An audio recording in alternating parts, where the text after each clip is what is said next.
আপনি কি জানেন, তুর্কমেনিস্তান নামক এই দেশের মরুভূমিতে এমন একটি স্থান রয়েছে যা সারা বিশ্বে গেটস অফ হেল নামে পরিচিত।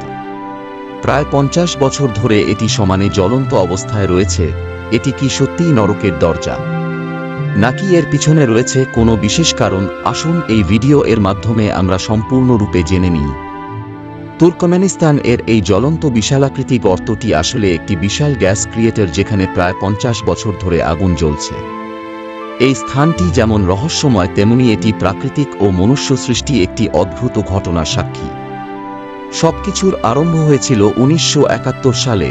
তখনকার সোভিয়েত ইউনিয়নের একটি ভূতাত্ত্বিক দল এই দেশের মরুভূমিতে প্রাকৃতিক গ্যাসের অনুসন্ধানের অভিযান চালায়। পরে এই দলটি এখানে একটি বিশাল প্রাকৃতিক গ্যাসের ভাণ্ডার খুঁজে পায়। তার ফলে তারা এখানে রিসার্চ শুরু করে। পরে এই স্থানটিতে ড্রিলিং করার সময় দেখা যায় যে আশেপাশের মাটিগুলি ধসে পড়তে থাকে এবং সেখানে একটি বিশালাকৃতি গর্ত তৈরি হয় এবং গর্তটির ভিতর থেকে বিশাল পরিমাণের প্রাকৃতিক গ্যাস নির্গত হতে থাকে।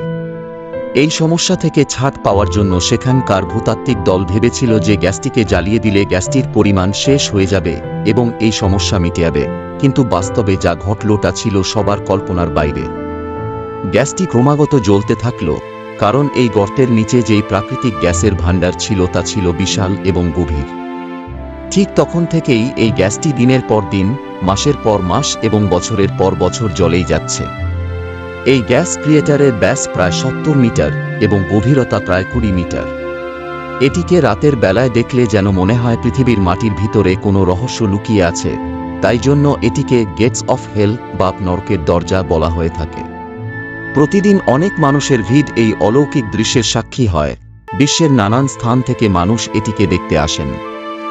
তবে বিজ্ঞানীরা মনে করেন এই গর্ত থেকে বেরোনো গ্যাসগুলি হল কার্বন ডাই অক্সাইড এবং মিথেন, যা পরিবেশের জন্য অত্যন্ত ক্ষতিকারক।